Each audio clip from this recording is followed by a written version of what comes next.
Good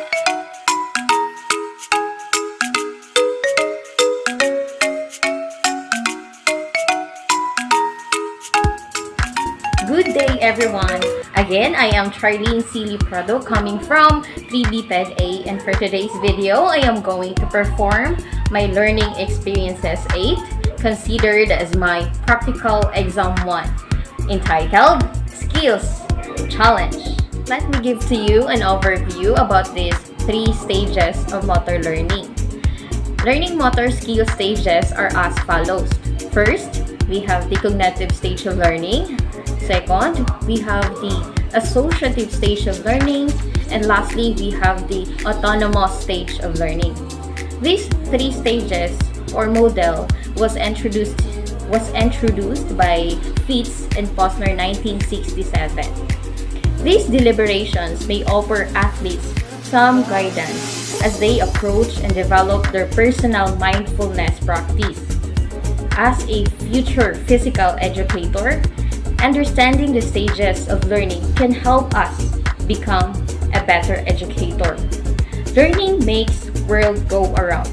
So, we must be sure to help students, to guide students reach their full potential by making them conscious of their level of competence. Instructions.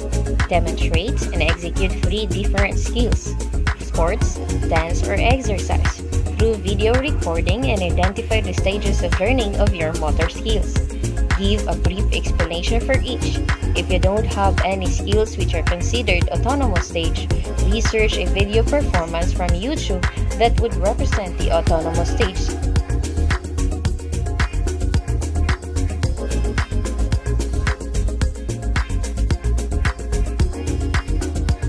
The 3 different skills that I am going to demonstrate and execute for today are basic elements of women artistic gymnastic. First, for the cognitive stage, I choose 180 balance or balancing in gymnastics. Second, for the associative stage, I choose split or splitting in gymnastics. And lastly, for the autonomous stage, I choose forward walkover in gymnastics. Since I am not totally good nor professional to this kind of sport, I am going to research a video performance from YouTube that would represent my autonomous stage.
older than Dina. Coming about 10 minutes later in the competition is Irina Averina of the Russian Federation. 7 times a European champion, the all-around winner in 2018.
Her final performance, and it was brilliant in qualifying.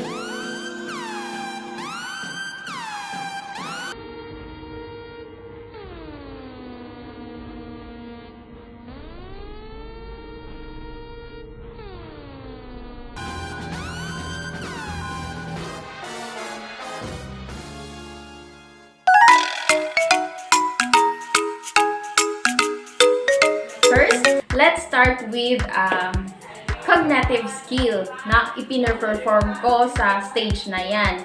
Ang skill na yon ay tinatawag na 180-degree balance on gymnastics, and it is a basic elements on gymnastics. Sa nakikita nyo naman, every routine ng mga gymnastics, even floor, even beam, even yes, floor and beam, makikita nyo ang 180-degree balance. That is why na pinili ko siya. And but before that, I am going to explain what it is, what is the meaning of that stage, the cognitive stage. Pag sinasabi kasing cognitive stage is that high attentional demands, second, feedback dependent, and high level of verbalism, gross errors, and high variability.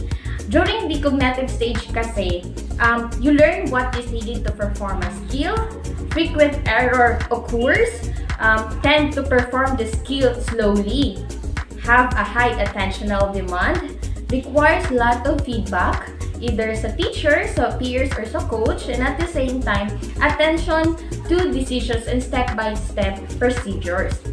As you can see naman sa video, meron akong chair na kinuha. It is because nagsisilbi yung guide for me to be able to balance myself to that specific skill na mai-perform ko yung skill na yon. And at the same time, nandoon yung kumbaga, nakasalalay sa kanya, sa chair na yun, yung magiging performance ko. And as you can see naman sa video, maraming errors na nangyayari. Nandoon yung pag-out-balance, though meron akong chair, pero na-out-balance ako. And nandito yung point na I need attention to decisions and a step-by-step procedures from either my coach, my teacher, kasi hindi ko alam kung paano sisimulan or saan mag-start. Mag-start ako muna, ayusin yung paa ko, yung posture ko, bago itaas yung paa, ganyan. And it is gross errors. Yes, makikita nyo naman, pag sinasabi kasing cognitive, marami pang mali, kailangan pa ng correction from your coach, from your peers, or anybody na kasama mo while performing that specific skill. That is why I choose that skill to cognitive. It is because also, hindi ako magaling sa skill na yan. Though kaya ko mag-split, but when it comes into balancing, I can do it perfectly. And if ever man bigyan ako ng chance or a month or weeks na ipa-practice yun, maybe I can say myself na siguro merong progress na mangyayari, and I will move that skill into associative stage of learning. That's it. Okay, let's move on to the second stage what we called as associative stage of learning. So, nakikita nyo naman sa video, ang pinili ko po na skill for this typical stage was split, and that is one of the common elements of rhythmic women artistic gymnastics, even rhythmic gymnastics. And why I choose that skill to that specific stage? It is because nakikita nyo naman I na-perform ko siya ng maayos. I don't have any, though na-execute ko siya ng maayos, nandoon pa rin yung point na konti na lang ang errors na nangyari. Kasi, as you can see sa video, yung pagda-down ko pa lang, pagbaba pa lang ng paa ko, mali po yun siya. So, I can conclude that this skill belongs to that stage. And then also, nandoon yung reduction in the variability of skills. And though I need some guide, I need some, ang tawag dito man, some observations from my coach, no, konti na lang kasi na-perform ko naman ng maayos yung specific skill, but not totally perfect po. And that is why I choose that skill to that specific stage. And when we say also kasi na associative stage of learning, the performer demands to associate certain environmental cues with the movement required to achieve the goal of the skill. The number of errors reduce and become less gross. Yun na po, konti na lang yung mga errors na nangyayari. Ang mali po talaga doon, actually, sa pagbaba pa lang ng paa ko, ginagamit ko na yung kamay ko. Yung makikita nyo naman po siguro sa posture, nahihirapan akong i-land yung paa ko. It is because also siguro sa area or I am conscious to the area, sa semento na ipini-perform while pini-perform ko yung specific skill na yun. But, good job pa din kasi na-perform ko ng maayos but not totally perfect. Okay, let's move on to the last stage of learning, what we called as autonomous stage of learning. Yes, ang pinili ko na skill dito which is I researched a video performance from YouTube that would represent my autonomous stage of learning, but ang pinili ko po na skill is what we called as isa ito sa pinakamahirap na elements from rhythmic gymnastics na commonly na ginagamit sa routine na tinatawag natin forward walkover. We have also backward walkover, but sa base sa ipinakita ko na video na ipinesent ko is what we call as forward walkover. Though I know that specific skill, actually ma-perform ko siya, but I can conclude that it belongs to associative stage of learning. But then, as I understand the stage of autonomous stage of learning is what we call as commonly nagpe-perform nito is very expert na to that specific skill. I think I can say they are professional already to do that skill because they can perform very well. And at the same time, wala kang, though may konti lang masyado na mali, pero not totally na kargaya ng associative stage of learning na nandoon pa rin yung mali, nandoon pa din yung check-up ng coach mo. Unlike this video na pinesend ko, she was very professional to that specific skill. As you can see naman, na i-perform niya ng maayos yung skill na yon. Napaka-smooth ng performance niya. Nandun yung point na though mahirap siya actually i-learn yung skill na yon, pero nakikita nyo naman sa girl doon sa video ko, na i-perform niya ng maayos yung skill na forward walkover. Kasi, when we say autonomous stage of learning kasi, after much practice, ibig sabihin, praktisado na masyado. Maybe, she undergone months, years to learn that specific skill, no? There is a little conscious control of movement. Siguro, konti lang. Verbalism is minimal, if any, kasi may mga may mga professionals na katulad sa kanya dahil na hindi na kailangan ng verbalism from others because she can do without them. She can do perfectly, and self-analysis of performance will develop. And doon ng self-analysis, variability of performance and errors are now zero small. Ibig sabihin, ang mga mali, iwasan ng mga mali, wala nang mali, as you can see naman sa video. May konting sipyat lang, pero we cannot say that is errors, but sipyat lang for the sa Bisaya, sa Bisaya pa lang.